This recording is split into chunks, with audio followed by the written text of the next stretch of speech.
Ah, yes, corn. The government and overlords' favorite crop to genetically modify and produce for the worthless citizens. When it's not being used to produce oil that will clog your arteries and destroy your liver, it's going to production for the all-too-common high-fructose corn syrup. Due to heavy subsidizing, over the past several decades, many foods that have historically contained table sugar now have its less appealing counterpart instead. Table sugar, also known as sucrose, is a linkage of two simple carbohydrates, glucose and fructose. It is of course derived from sugar cane, which naturally contains nearly all of its calories from sucrose. Corn, on the other hand, is mostly starch, a linkage of multiple glucose molecules, and this starch is the starting material to make the sugar substitute. It needs to be broken down into individual glucose molecules and then partially converted into fructose to mimic the composition of sucrose. However, it looks like this process leaves much to be desired in terms of efficiency. The manufacturers will tell you that high fructose corn syrup is either 42% or 55% fructose, with the rest of the calories being provided from glucose. However, a 2010 analysis seems to refute this claim. The investigators took samples of the ubiquitous corn sludge and tried to break it down into simpler carbohydrates in order to quantify them. Nothing unexpected happens when this process is done for table sugar, but the high fructose corn syrup had up to 5 times the amount of total carbohydrates as the listed value. Something else is going on here. Much of these mystery carbs were in the form of shorter chains of starch. Starch seems to be an inferior source of energy in comparison to sucrose.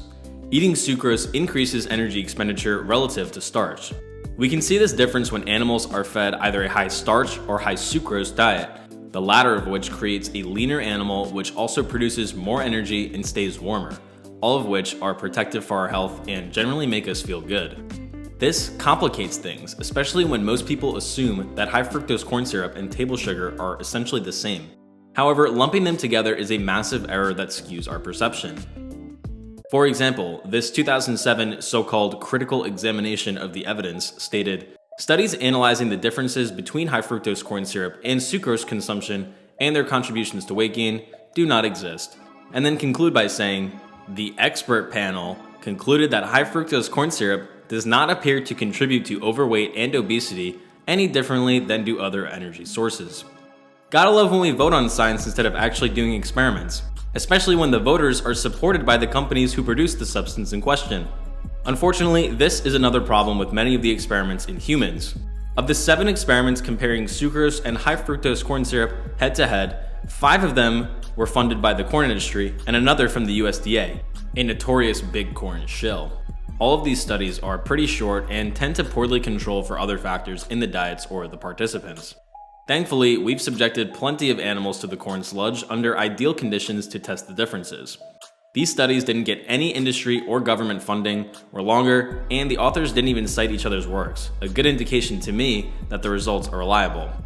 One study giving animals free access to either sucrose or high fructose corn syrup solutions found that the animals consuming the corn syrup gained significantly more weight, despite eating the same amount of calories.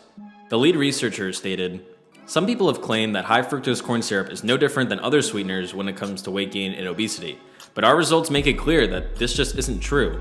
When rats are drinking high fructose corn syrup at levels well below those in soda pop, they're becoming obese, every single one across the board. These rats aren't just getting fat, they're demonstrating characteristics of obesity, including substantial increases in abdominal fat and circulating triglycerides." Another study in pigs corroborated these findings, showing that sucrose and high fructose corn syrup both led to body weight gain, but the former tended to increase lean mass while the latter led to more fat gain. Gaining liver fat is also something that has been shown when animals consume high fructose corn syrup, but not when consuming table sugar. Researchers continue to hypothesize that it is the higher amount of fructose in the corn syrup relative to table sugar that causes issues. However, one study showed that feeding rodents high fructose corn syrup still led to more fat gain, especially in the liver, than sucrose or even pure fructose. Keep in mind that these effects are independent of caloric intake, supporting the notion that there's more to high fructose corn syrup than meets the eye. The Transformers, more than meets the eye. There's a reason that bottle of Mexican Coke just hits different than the American version. The body always knows what's best for it. If If you enjoyed the video, please give it a like and follow us on our social media pages, which you can find in the description. If you really enjoyed it, please consider donating to us through our Patreon or our crypto wallets. We also offer numerous one-on-one personal health consulting options if you donate. As always, don't let them fool you. Subscribe to our channel.